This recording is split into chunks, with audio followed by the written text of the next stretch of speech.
Hola, ¿qué tal? Bienvenidos. Muchas gracias por escucharnos nuevamente. Bienvenidos al capítulo número 4 ya de este show que se llama El Invitado. Hoy vamos a hablar de un tema bastante interesante.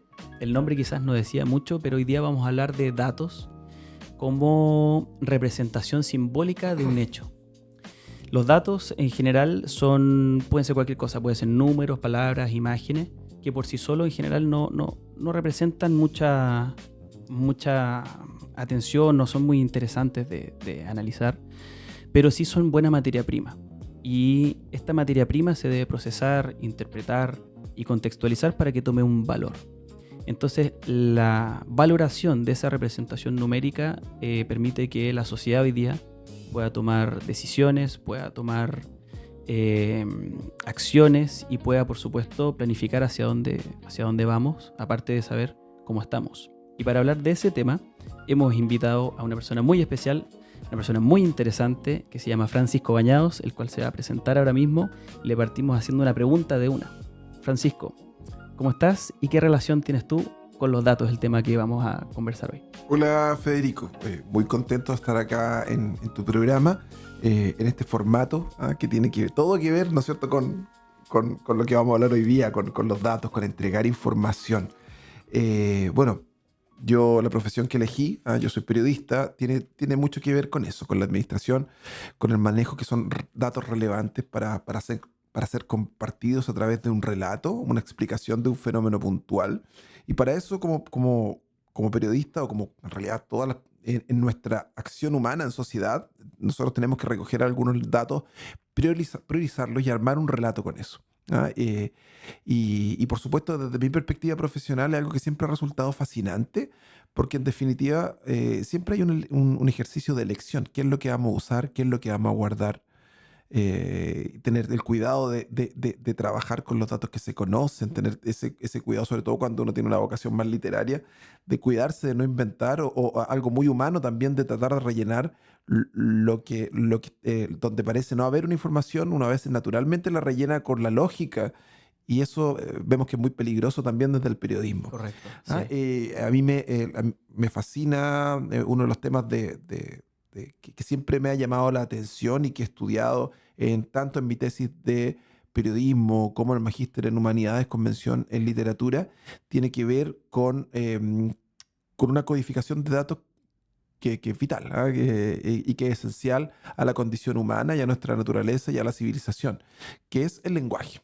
El lenguaje como sistema de datos que nos permite marcar una diferencia en el reino animal, y que básicamente nos permite construir una realidad de datos, una realidad que es distinta a la realidad física, que es distinto a lo material, a lo concreto, pero que es igualmente real, a través de estos datos que constituyen el lenguaje, estos símbolos que finalmente permiten esta construcción lingüística, donde uno construye un mundo de datos, como lo vamos a nombrar después seguramente en Sí, el sí. transcurso de esta entrevista, pero es como de Matrix. Hay una programación para nuestra realidad. Todo lo que nos rodea son datos. Y nosotros, a través del lenguaje, construimos estas estructuras que también son reales, pero que no tienen una existencia física. Construimos un cerco para determinar la propiedad privada. Vamos creciendo, construimos un pueblo, una ciudad, construimos el Estado. El Estado no es algo que exista materialmente, Claro, es una construcción lingüística. claro. Nuestra fe, la religión, lo que creemos, nuestros valores, parten de construcciones lingüísticas, anclados tal vez en instintos, también en una necesidad gregaria de conservación, pero finalmente nosotros vamos moldeando desde hasta la familia, que por supuesto basada también en cosas biológicas, Claro. pero hay una construcción cultural a través de datos que son que determina el lenguaje. Toda nuestra estructura de creencias, las marcas, los valores de las marcas, el hecho de pertenecer a un determinado segmento de la sociedad, o en un determinado lugar geográfico, todo está construido finalmente por estas estructuras lingüísticas que no son otra cosa que datos. Excelente. Oye, mira, qué interesante porque dijiste ya varias cosas que son fundamentales para la conversación que se va a desarrollar.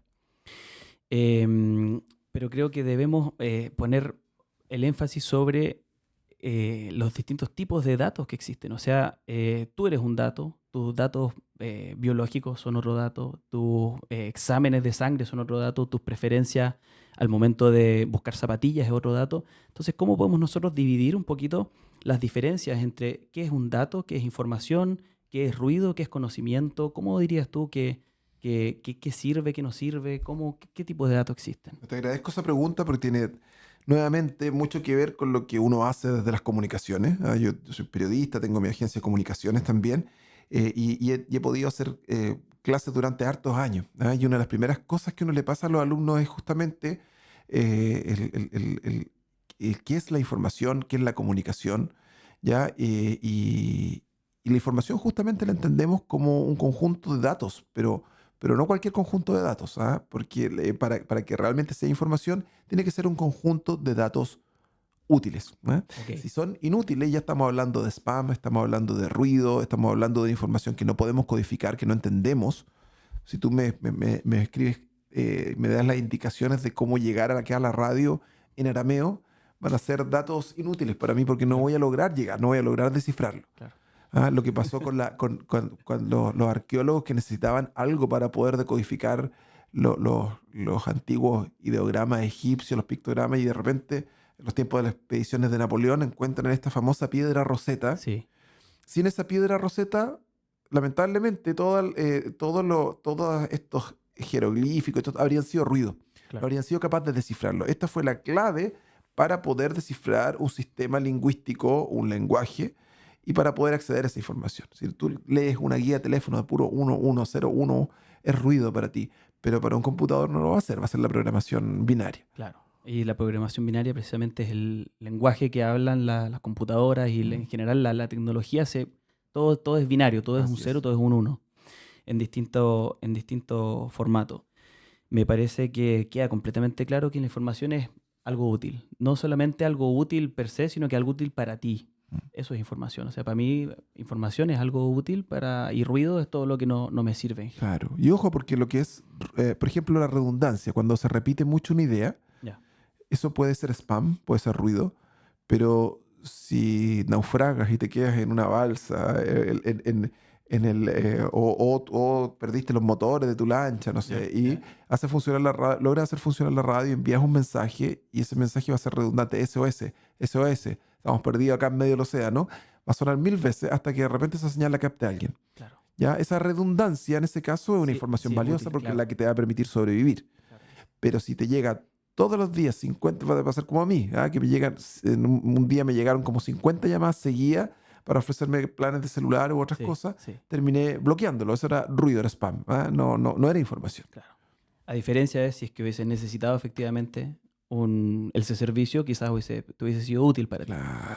Pero sí, en realidad, oye, deberíamos hablar un poquito de eso también más adelante en la conversación sobre el spameo que tienen la llamada telefónica, una cuestión terrible. Pero ya ni siquiera hablemos de ahora porque yo creo que todo el mundo comparte eso con nosotros, probablemente la gente que Sí. está escuchando también en este preciso momento le está llegando algún Mira, ahí llegó una mensaje, le está notificación, llegando lo una silencié el notificación. celular. Aproveché de silenciarlo porque esa notificación en este contexto es ruido. Es ruido, es ruido. Oye, pero Vamos. finalmente si nosotros no somos capaces de entender estos códigos lingüísticos y entender la información que nos abruma, también lo vamos a ver en el recurso del programa, Sí, eh, tenemos que entender que dentro de nuestras herramientas limitadas para la información, el canal que nosotros utilizamos o el modelo que nosotros utilizamos es básicamente la comunicación, sí, que es finalmente esta información que se transmite entre un emisor y un receptor.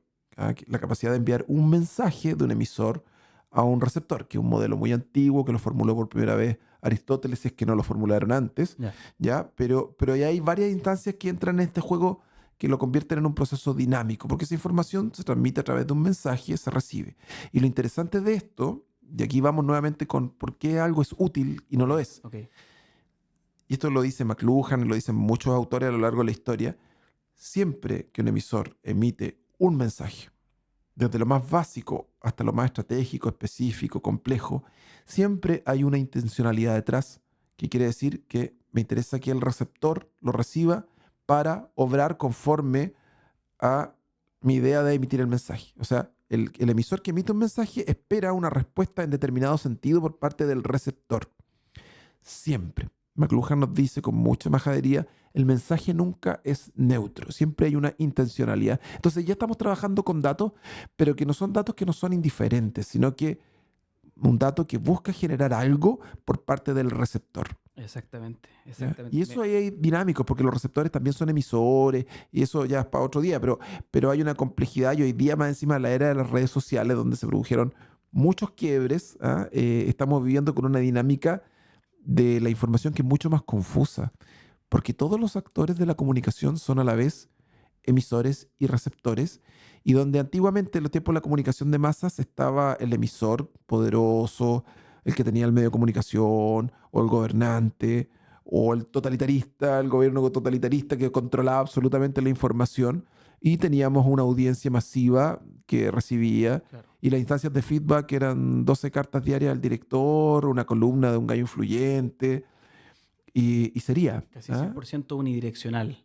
Claro, donde era muy desigual la relación entre el emisor y el receptor, pero desde la revolución que implica para bien y para mal las redes sociales, existe una atomización y una distribución de las fuentes informativas y del poder de este manejo de datos. Por Sí. tanto, hay un desequilibrio y tal vez hay yo no te diría que hay una democratización, pero hay al menos una ilusión de una comunicación más equilibrada. No, pero es cierto, hay un cambio. De hecho, no solamente en el tema del manejo de datos o de las redes sociales, sino que en general hay una tendencia a que las organizaciones pasan de ser de más jerárquicas y más verticales a ser más horizontales.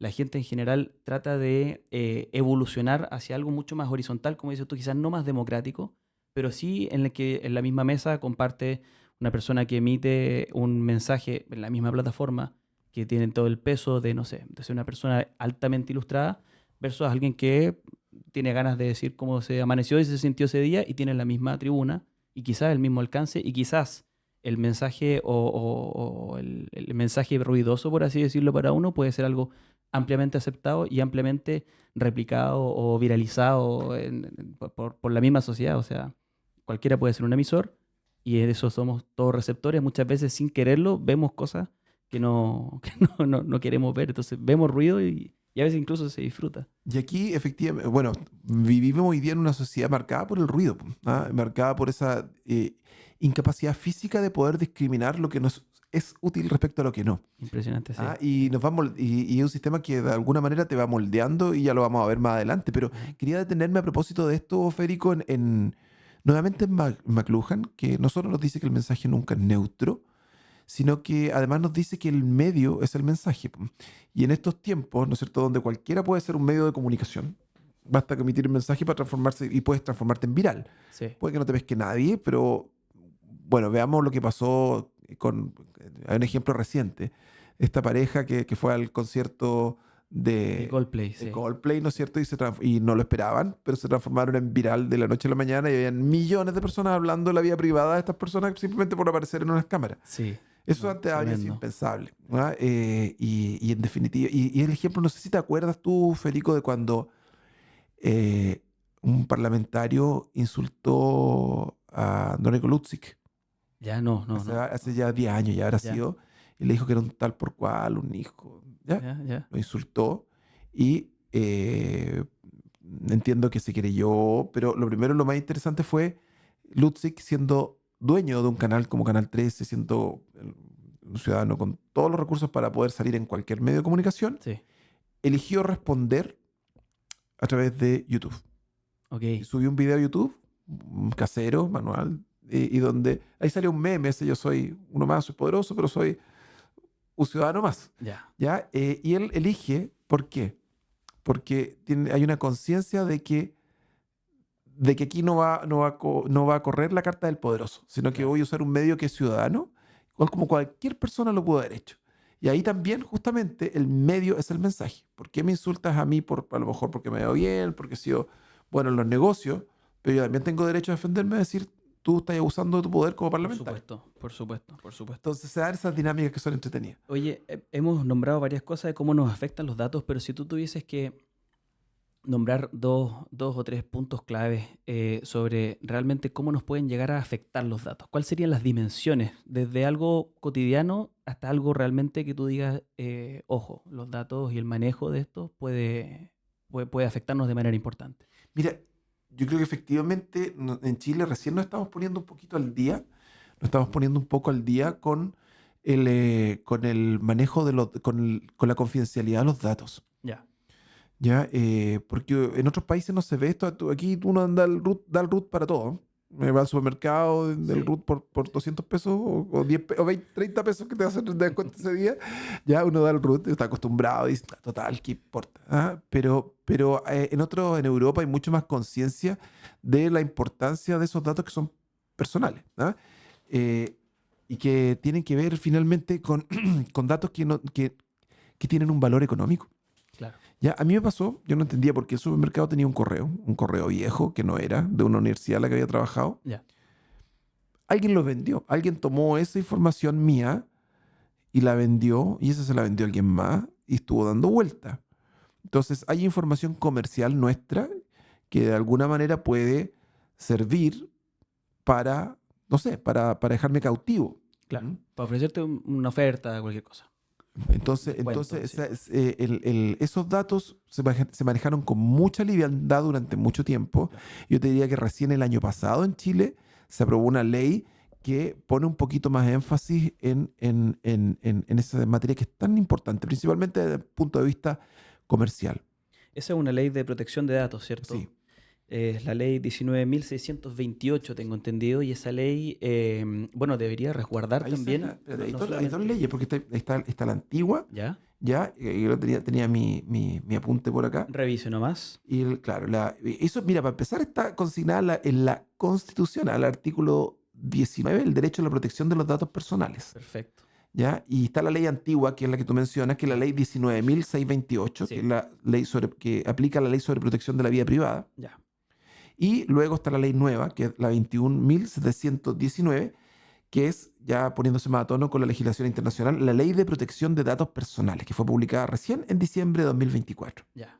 ¿Ya? Diciembre de 2024. O sea, uno esperaría que eso esté ultra actualizado. Mira, y te leo. Regula el tratamiento de datos personales de personas naturales, tanto por entidades públicas como privadas.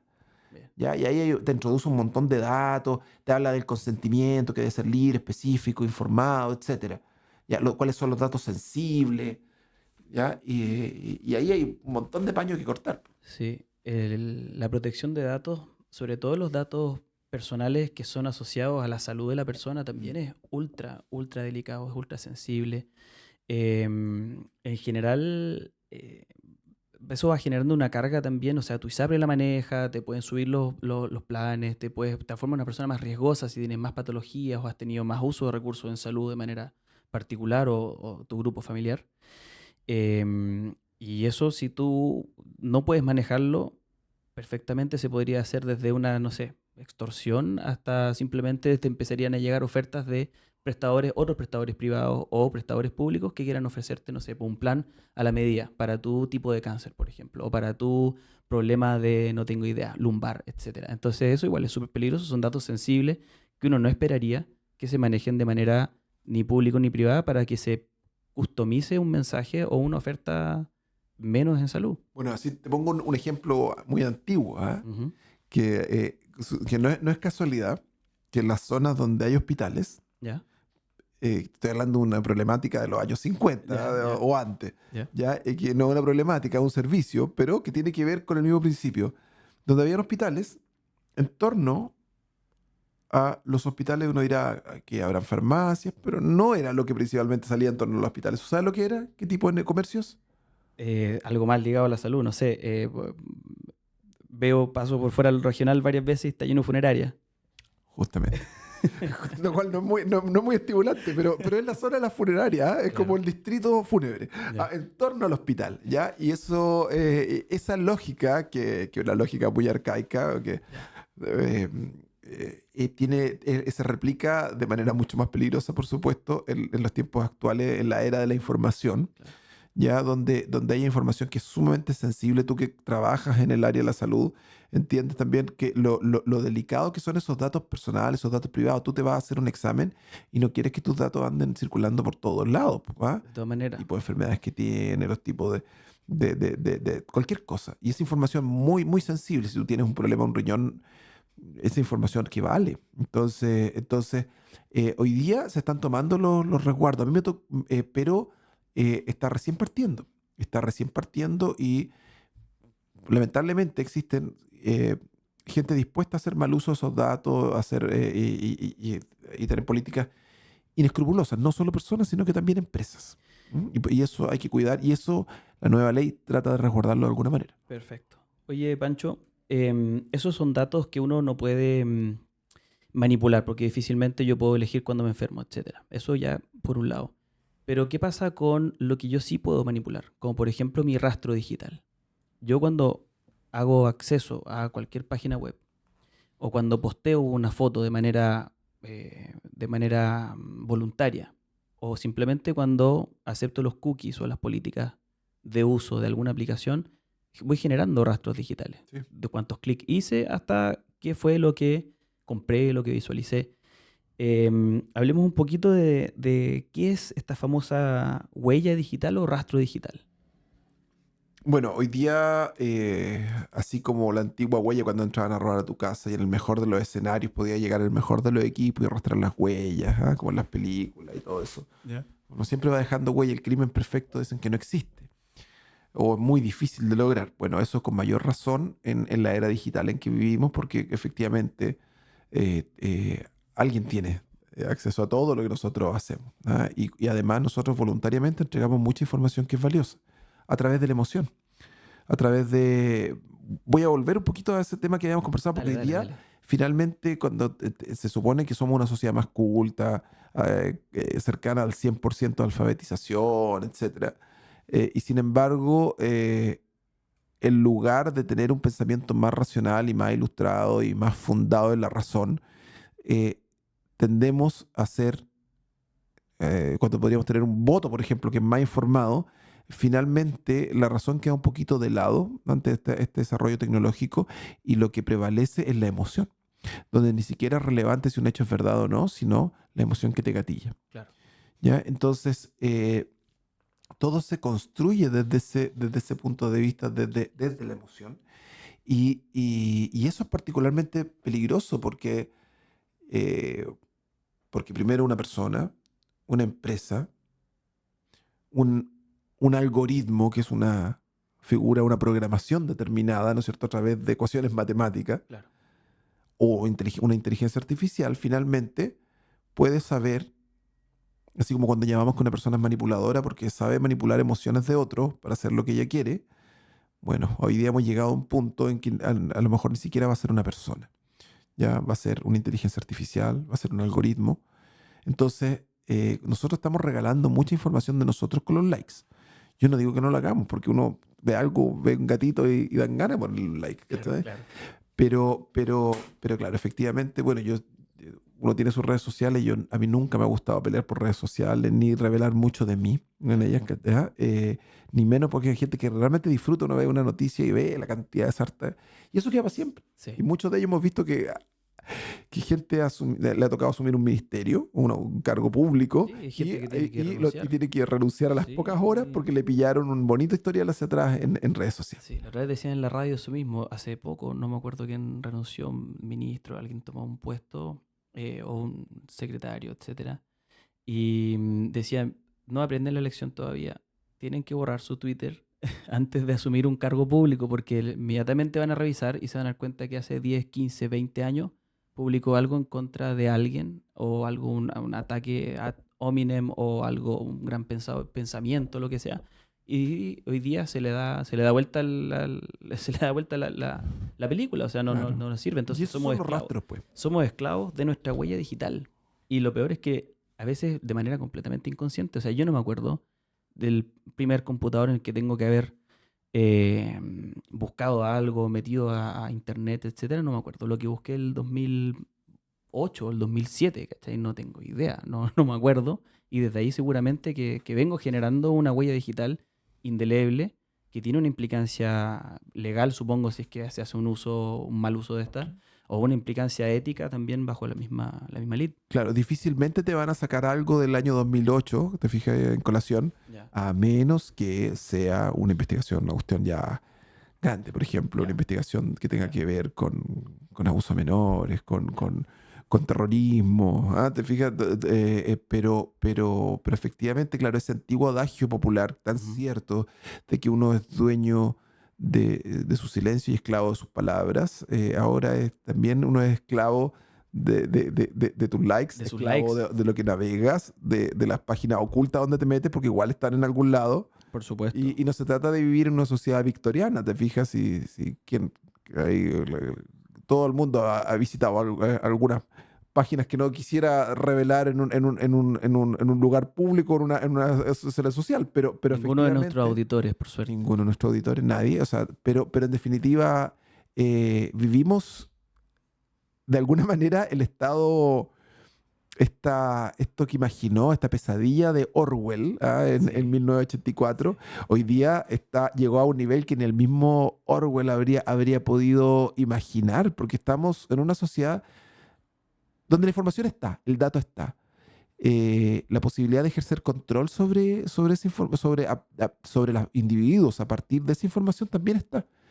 Y cualquier día, un poder, ya un dictador, un estado totalitarista en Corea del Norte, no te quepa ninguna duda que eso existe, ¿ah?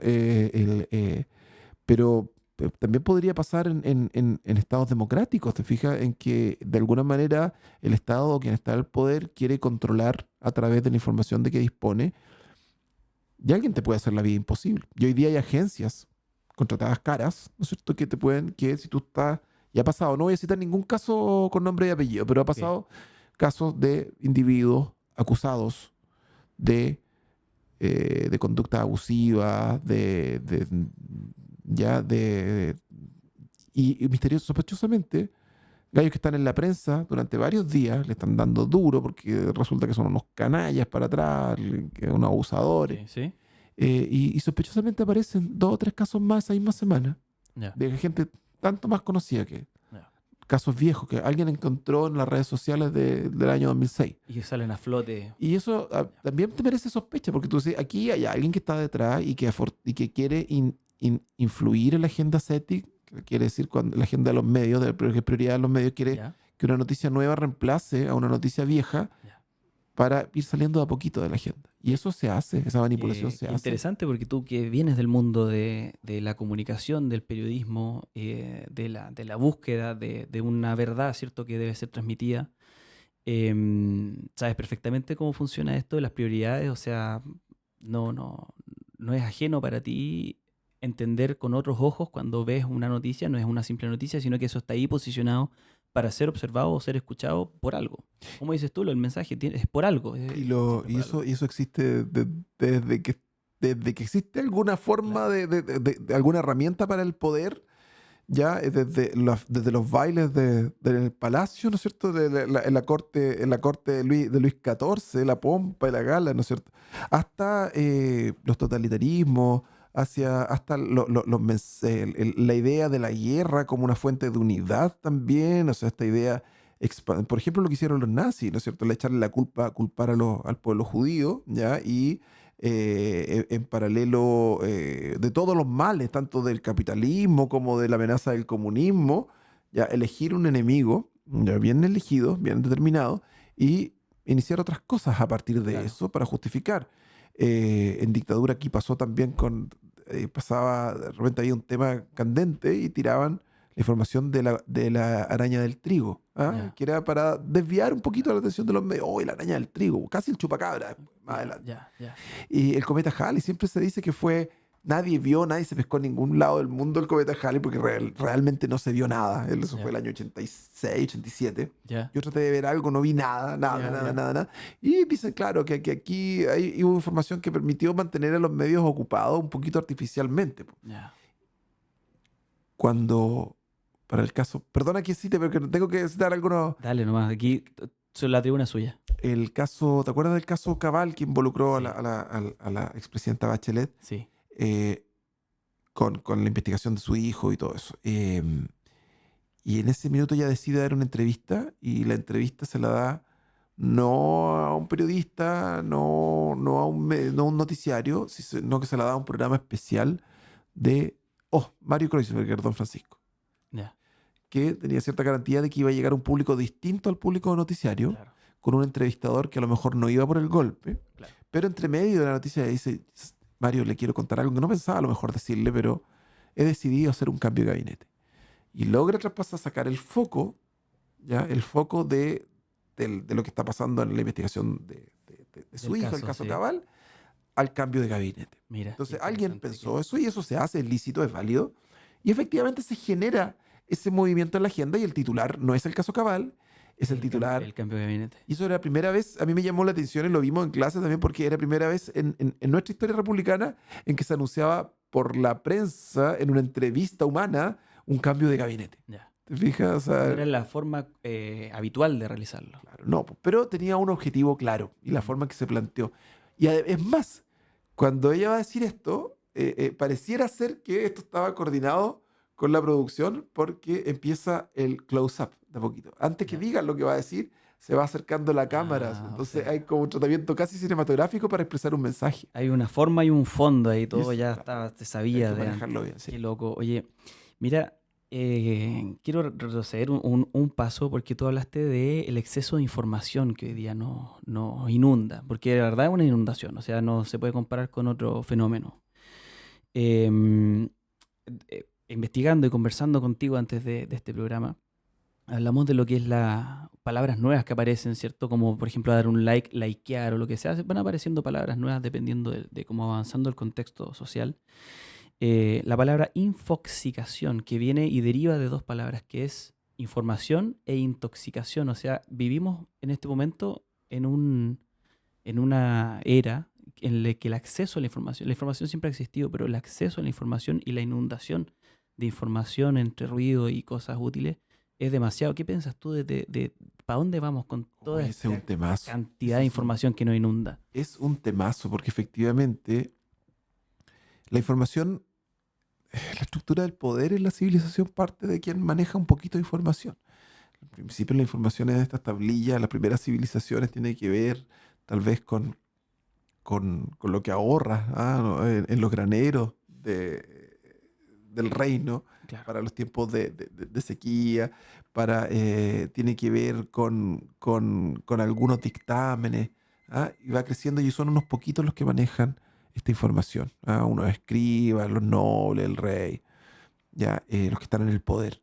Y existe una gran cantidad de población que no maneja esta información que es relevante, Claro. que maneja otro tipo de información que es la cultura popular y todo lo que quieras, ¿ya? Pero esta información clave no la manejan muy poco. Con cada cambio tecnológico que ha habido en la historia de la humanidad, se han producido cambios brutales, cambios brutales que abarcan todo el espectro de la comunicación humana, del relacionamiento con el poder, del relacionamiento interpares. Y te pongo algunos ejemplos de ese cambio tecnológico. Por ejemplo, un ejemplo que me gusta mucho a mí, en el caso del mundo griego, de los griegos, cuando los griegos toman el sistema, eh, toman un sistema que ya existía ya, y le agregan las sílabas y construyen este sistema alfabético, ¿ya? Ok. Toman elementos de los fenicios, pero lo adaptan y generan este alfabeto, que es un sistema muy práctico, a diferencia del silábico, a diferencia del ideográfico. Te permite ciertas certezas porque no te explica conceptos, sino sonidos. Sonidos que se arman, que son muy modulares y que te permiten dejar por escrito cosas con mucho detalle. Primero, elementos contables. No es casualidad, los fenicios eran pueblos mercantes, los griegos también. Entonces lo van tomando desde el norte a sur, desde oriente a occidente en el mundo griego, poquito a lo largo de 300, 200, 300 años, ya todos empiezan a usar este alfabeto como invención griega. Perfecto. No fue un proceso inmediato. No todo el mundo sabía leer, pero se empezó a adoptar. ¿Y cuál efecto tuvo? Tuvo un efecto brutal. Por supuesto en el tema comercial, pero también en el cultural y en el desarrollo intelectual, porque en paralelo se venía dando toda esta gesta épica homérica a través de la oralidad, que ha sido la principal fuente de instrumento, herramienta de transmisión de la información en el 99.9999% de la historia de la raza humana, Sí, ya ha sido la oralidad. sí. Que corre el riesgo de diluirse, perderse, Por como que no ha supuesto, y que jugado al sea, teléfono alguna vez, que el mensaje que parte en una esquina da vuelta a la mesa y ya no es lo mismo. excelente ejemplo, porque la guerra de Troya en algún momento fue periodismo. ¿En serio? Y, A a, ver, y a lo largo de varias ¿cómo puede ser generaciones, eso? a lo largo de 200 años, se transformó en un mito, en una historia, en un Ya, montón de historias paralelas, de versiones distintas, pero con el alfabeto hay una lengua escrita y hay un Homero, o varios Homeros, no lo sabemos, ya. ya pero que finalmente se genera un canon atribuido a Homero, que es son la Ilíada y la Odisea, un canon que hay que respetar y que los griegos tienen que aprenderse de memoria, si son de mediana cultura, y que va generando desde el punto de vista estético, de la forma en que escribe Homero, del punto de vista del ejemplo, del arete, de la excelencia de estos héroes, o desde el punto de vista incluso de una moral implícita, porque no te dice haz esto, sino que te dice te cuenta una historia y tú sacas tus propias conclusiones. Claro, claro. Entonces se va generando un pequeño cambio a partir de un elemento tecnológico como es el alfabeto. ¿Para qué hablar cuando hacia 1550 Gutenberg desarrolla la imprenta? ¿Ya? Hay una masificación de la información. Claro, la información la tenían unos pocos. Un monje podía demorarse 2 años en escribir un libro, uno, no había posibilidad de copiarlo. Los libros estaban la información estaba en los monasterios. ¿Quiénes podían acceder a eso? Los mismos monjes, algunos lo escribían en analfabeto, ¿ah? Y solamente eran grandes copistas y no sabían lo que estaban copiando. Bueno, va a copiar. Claro. Y en definitiva, la imprenta, ¿qué pasó con la imprenta? El catolicismo, el papado perdió su hegemonía. ¿Ah? Viene ligerito detrás del desarrollo de la imprenta. Pocas décadas después, en Alemania, Gutenberg imprime la primera Biblia en alemán. La traduce por primera vez a otro idioma. ¿Ah? Bueno, del latín existe también en griego, pero lo traduce y genera un efecto. Y la reforma se difunde a través de estos nuevos libros, estos nuevos escritos, y todos los movimientos del protestantismo. Luego también el humanismo, ¿ya? La ilustración, un poco más adelante. Y todos estos fenómenos a partir de los primeros medios de comunicación, los primeros diarios que nacen en los puertos. Entonces también genera un cambio que duró, no, a lo mejor no tantos años como el alfabeto entre los griegos, pero en 50, 60 años te produjo un cambio radical en Europa. Sí. ¿Ya? Luego la comunicación de masas que parte en Estados Unidos, con la guerra, la posibilidad de imprimir muchos diarios. ¿Para qué hablar la radio? ¿Ya? El efecto que produce la radio sobre cada hogar en Estados Unidos. Cómo la manipulan los nazis con esta comunicación, esta forma de comunicación caliente que va haciendo prender a la gente a través de ideas que eran locas, pero que sonaban potentes por la Claro, radio. claro. ¿Ya? Y la televisión, ¿ya? Giovanni Sartori, que nos habla del homo videns, este hombre que ya no es tan racional, sino que solamente procesa la imagen casi, o sea, recibe la imagen y casi que no tiene capacidad de procesarla intelectualmente y le aporta una información, pero es mucho más manipulable. Pero ahora viene este punto de inflexión donde en meses se produce un cambio tecnológico. Estoy seguro, Federico, que si nos hablábamos nos hablaban de inteligencia artificial hace 3 años o 2 años, nosotros decíamos, no, pues esa cuestión no lo veíamos como una cuestión que... Va a demorar en prender. Va a demorar. Y de repente de un día para otro llega la inteligencia, llega el chat GPT, llega la otra, y se producen cambios que todavía no somos capaces de asimilar. Lo que pasó con las redes sociales, la revolución que implicó, el fenómeno del indignado, la primavera de Praga, perdón, la primavera árabe, perdón. Una guerra. Las marchas contra Wall Street. Todos estos fueron fenómenos que tenían que ver con una nueva tecnología. Correcto. Con esta que yo te decía, esta ilusión de un empoderamiento, ¿cachai? La posibilidad de decir algo, la posibilidad de convocar, pero también la posibilidad de manipular. Exacto. Oye, qué impresionante. ¿Y cómo sé yo realmente que, bueno, ni siquiera me quiero meter en esta cuestión de la inteligencia artificial y que lo que yo estoy viendo efectivamente es real? Lo que estoy escuchando efectivamente es una persona, no es una máquina.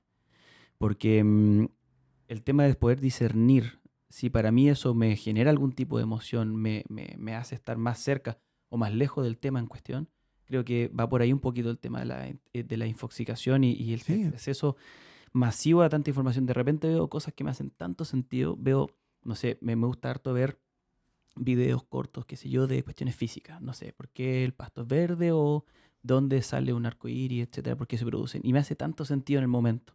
Me falta solamente retenerlo más. retenerlo para transformar a una persona muchísimo más culta, pero sé que logro retener cuánto será, un 1% de lo que veo. Después incluso se me olvida que lo vi. A Claro, veces porque guardo cosas, las vuelvo a ver meses, años después y digo, ni siquiera me acordaba de haber visto esta cuestión. En momentos me hizo tanto sentido y ahora ni siquiera me acuerdo. tú sabes que está probado, que hay varias universidades que... La Universidad de Wichita. Aquí hay se ha estudiado el Sí. efecto que tiene leer un diario, por ejemplo, un diario en papel. Sí, Si tú lees el diario el domingo, ¿ah? Le pegas y lees un artículo, pucha, hoy día cuesta porque uno está acostumbrado a estar con el teléfono al lado, sí, entonces te queda mucho más que si lo ves en una pantalla. Fuera que te van a estar llegando los WhatsApp y te van a desconcentrar y que te va a correcto. cambiar la canción. Bueno, eh, está comprobado que efectivamente leer de una pantalla hay menos retención. Pero ahora no solo eso, sino que te van dando de manera, entre comillas, aleatoria, mensajes que tienen que ver con lo que a ti te puede interesar más también. Y a eso iba para terminar un poquito la idea Sí, anterior, sí. porque esa tecnología te cambia. Yo tengo un tío abuelo que murió como a los 98 años. Ya, También lo vi en mi abuelo que murió antes que él. ya, Esa capacidad que tenían de memorizar textos. Ya, tenía 98 años, lo cito porque tenía 98 años y todavía era capaz de memorizar pasajes enteros de la Araucana. ya. Mi abuelo igual, ¿ah? La irme a la bandera, un montón de cuestiones que se las aprendían en el colegio y nunca más se le olvidaban. Yo, para aprenderme una letra de canción que escuchaba, una canción en inglés que he escuchado 1 millón de veces, no soy capaz, tengo que andar con el torpedo ahí para... Sí. ¿Cuántos números de teléfono somos capaces de retener con suerte el nuestro? Claro, no, yo me sé el mío, el de mi pareja y sería. Mm. El de mis papás no me lo sé, no. Me aprendí uno porque en caso de cualquier emergencia necesito al menos uno para poder llamar a alguien, porque si no es imposible. Yo me Y acuerdo el número, olvídate, antes los números de las casas te los sabías de bueno, memoria. me acuerdo los números de que ya no existen hace mucho rato, de los Sí, 90. ¿Ves? sí. Te voy a decir uno, 227887. Qué buen número, sí, ¿Te me acuerdas? suena, me suena. Uno se sabía los números de los amigos, ahí de tu hermano, ¿no? Me suena, me Y suena, me suena. me acuerdo el número de amigos, ¿ah? Y ahora no tengo memoria para recordar el de mi señora. Yo No, digo, si me, sí, me asaltan, ¿a quién llamo? Si sí. no hay... No, está difícil, Pero, demasiada pero, información. pero, finalmente, claro, hoy día no sabemos el impacto que eso va a producir, porque así como nuestros abuelos o bisabuelos tenían esta capacidad, tal vez basada en la oralidad, de retener, nosotros crecimos tal vez con una capacidad de procesar textos en mayor profundidad, tal vez estudio académico, no lo sé. Pero hoy día yo veo a mi hijo de 12 13 años, bien, que maneja mucha información, que es bastante, que siempre sabe, hay un paquete de regalo, quería hacerle un regalo a un amigo y Ya, eligió él el paquete ya, y venían un montón de banderas del mundo. ya, Íbamos con su hermana, que es mucho mayor, de 17, que es mucho más estudiosa que él. ya, ya, ¿Verdad? Este gallo empezó ya, esa bandera de Turquía, esa es Costa Rica, esa es Nepal. Él empezó, y se las sabía todas. ya. Y, y un gallo que el Clemen le cuesta agarrar un libro, un montón, Claro, pero pero tiene otro parece. manejo. Probablemente tiene que ver con el fútbol también, ¿no es cierto? Puede ser. Pero claro, van recibiendo uno te produce escalofrío. Dice, ¿qué vas a retener de estas cuestiones que te aparecen una tras otra? Pero las nuevas generaciones se van a adaptar. Yo no quiero decir si es mejor o peor, pero sin duda ocupas otros elementos otras partes de tu cerebro, procesas la información de una manera distinta. Probablemente la forma en que nosotros aprendimos, o que aprendieron nuestros abuelos, no es la que van a necesitar nuestros hijos para navegar o para flotar en este mundo infoxificado. Infoxificado, sí. Entonces, a lo mejor hay cierto elemento de manejo del caos de estos pocos segundos de información que recibes a través de las redes sociales, cuyo uso de manera adecuada va a ser fundamental para poder manejarse en lo que viene del siglo XXI. Yo no lo sé. De todas maneras, mira, más encima que, sobre todo cuando tú estás recibiendo información, hay que pensar que esa información viene, en cierta forma, ya llega customizada, ya pasó por ciertos tamices que tú mismo creaste en base a tus preferencias y se genera un poquito un fenómeno que está ampliamente detallado, que es básicamente la burbuja informativa, o sea, una burbuja de información que yo por mucho que trate de ver contenidos nuevos o lo que sea, igual tengo llego hasta cierto punto. Sí. No me van a ofrecer informaciones que de repente en Medio Oriente son importantes o lo que se está viviendo allá, no, porque para mí va a ser irrelevante y porque mi burbuja informativa y mis gustos, mis preferencias y lo que yo vengo acumulando desde que se puede customizar esto de que esto es lo que te muestran las redes sociales o las páginas o lo que sea, ya viene ciertamente predeterminado un poquito de eso. Entonces hablemos un poco ahora retomando también la huella digital, la información y lo que hemos hablado sobre cómo, hacia dónde vamos realmente y cómo nosotros estamos realmente viviendo en una pequeña burbujita que uno mismo va creando ¿Mm? y que de repente puede generar un sesgo en no salir más allá y que tus preferencias realmente van a ser cosas acotadas. A ver cómo Bueno, funciona eso. esa burbuja que tú mencionas, efectivamente yo creo que es la clave, para entender muchas cosas, para entender cómo funcionan las comunicaciones hoy, a partir de la era de la información de las redes sociales, cómo nosotros vamos tomando algunas decisiones en base a lo que otras inteligencias, humanas o no, Mm, hacia donde nos están llevando ellas, sí, ¿ya?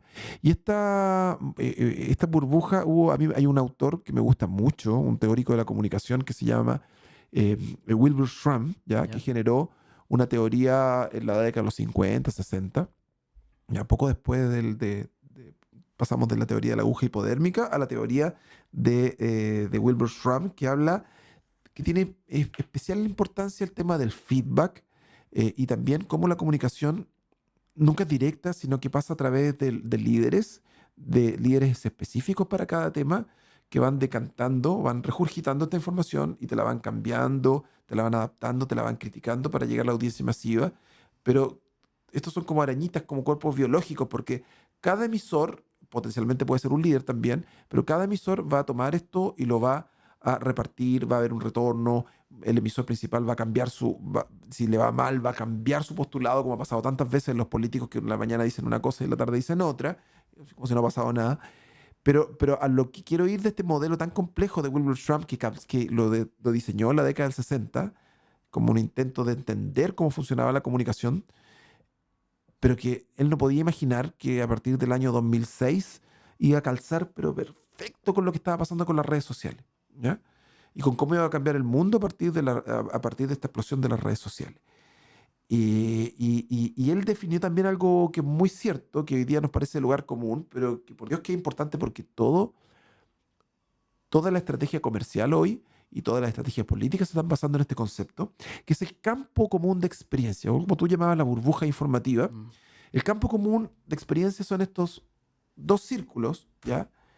Que, que en algún punto se juntan, convergen, claro. convergen, y hay una zona gris donde estos dos círculos se tocan. Es un diagrama de Venn. Bueno, estamos mostrando ahora a la No sé pantalla, si se los ve que nos algo ven en YouTube. pésimo mi Estamos, dibujo, estamos mostrando un diagrama de Venn, claro, donde una convergencia al medio. Entre dos temas que no tienen relación entre ellos, convergen entre ellos. esa área gris es finalmente la que es determinante para que entre este emisor y este receptor, el receptor actúe, volvemos al origen, a Aristóteles, actúe en conformidad a lo que quiere el emisor, ¿ya? Y en la medida que ese campo común de experiencia crece y es más grande esta zona gris, mayor posibilidad de éxito tiene tu mensaje de que actúes conforme a lo que el emisor quería. Perfecto. Y hoy día toda la estructura de compras, de ventas, se basa en eso. Porque cuando tú vas poniendo un clic en una camisa que te gusta, en una zapatilla, o empiezas a navegar las cookies, todo el cuento, en el fondo se va customizando el quién tú eres. Se va armando un sistema predictivo Claro. que te va dando pequeños empujones conductuales y que va antelando qué es lo que viene. Entonces hay una algoritmización de la vida Así es. cotidiana. Así es. Y eso permite que, en cierta forma, sea súper útil porque si te gustan las zapatillas y querís solo de esas, perfecto.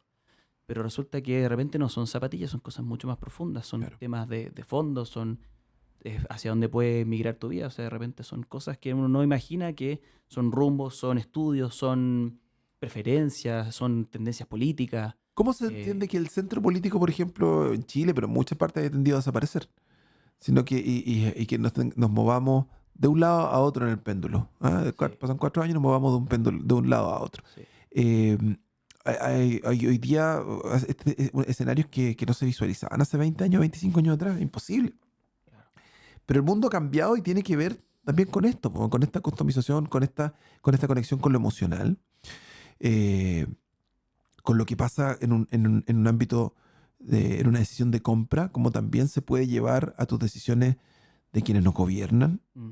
de qué régimen queremos vivir. Y te pongo un ejemplo muy notorio, Sí. que fue el Brexit. ¿Ya? En el Brexit, bueno, y ahí vamos a entrar a las fake news también, a lo fácil que es manipular a través de verdades a medias, de mentiras manipuladas. ¿Ya? Había un famoso bus rojo diciendo un montón de cosas que Reino Unido le pagaba no sé cuánta plata a la semana a la Unión Europea por el Brexit y era mentira. ¿Ya? Y hubo una manipulación para, efectivamente, a través de la emocionalidad, a través de lo cotidiano, ¿no es cierto?, para que el votante eligiera salirse del Brexit. Un caso más dramático que ese, yo te mencionaba el caso de Birmania, lo que ocurrió en Birmania, Sí, terrible. como que aquí no fue una inteligencia humana, sino que fue una inteligencia, un algoritmo del Facebook que vio bajo un criterio comercial de rentabilidad qué tipo de mensajes eran más propicios a likes, a ser compartidos, a ser comentados.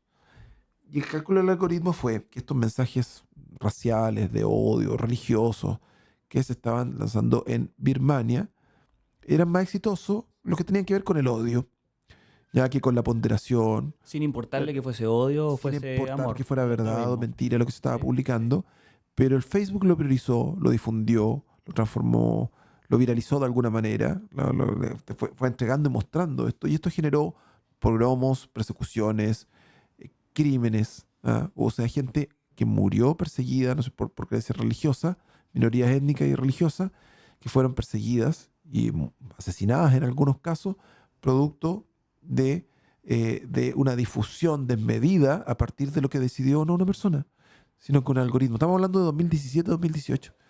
Ya se hizo una investigación y finalmente se llegó a la conclusión de que sí, efectivamente, una inteligencia no humana generó crímenes contra minorías. ¿Ah? ¿Y eso por qué? Porque a los ingenieros de Silicon Valley se les pasó, no lo vieron, no vieron el riesgo. Y finalmente buscando no el odio, no generar muerte, no, eso eran datos, no como volviendo al principio, son los datos. Solo datos. Ya lo que le interesaba era tener mayor alcance, más likes, que se compartiera más, porque eso era dinero para el Facebook. Sí. Entonces estamos viviendo una sociedad así de peligrosa donde una entidad que no es humana puede generar tremendos problemas, puede generar odio, puede generar muerte. Claro. ¿Ya? Y lo peor es que cumplió con la indicación. Cumplió con la indicación que se le programó, cumplió con su propio algoritmo, no hizo nada malo. Entonces, como no tiene esta conciencia ética, la inteligencia artificial o la programación propiamente tal, nunca entendió las consecuencias de la masificación de Así compartir es, esas noticias. así es. Entonces, eso es jodido. La implicancia ética de todo esto también da para un capítulo por sí solo. Y es realmente aterrador esto de vivir en base casi a preferencias pasadas. O sea, quizás, a mí que me gusta, volvemos al ejemplo de las zapatillas. Sí. Me gustan esas zapatillas, me ofrece siempre esas pequeñas variantes, modifica un poco, etcétera, pero no me va a sugerir algo completamente radical, completamente distinto. Entonces, igual me muevo en una burbuja de preferencias pasadas.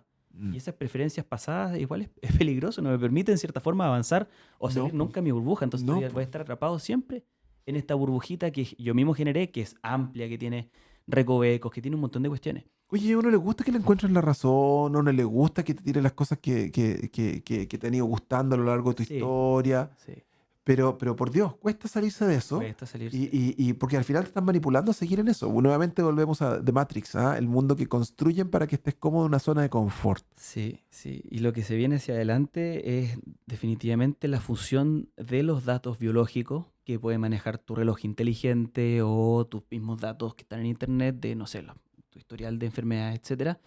Ahora que se puede manejar más cantidad de información con las computadores, con la computación cuántica y que podemos hacer operaciones altamente complejas en tiempos nunca antes vistos, vamos a ser capaces como sociedad de cruzar datos biológicos con las preferencias, con la huella digital y ahí ya se acabó un poquito, se acabó el problema. O sea, definitivamente ahí sí que van a poder predecirnos a niveles que yo no soy capaz de imaginar. Muy probablemente vas a nacer y vas a saber perfectamente qué exámenes realizarte durante tu infancia, de qué patologías tuvieron Yo no sé de qué murieron mis tatarabuelos, no sé de qué murió mi abuela fehacientemente, te invento.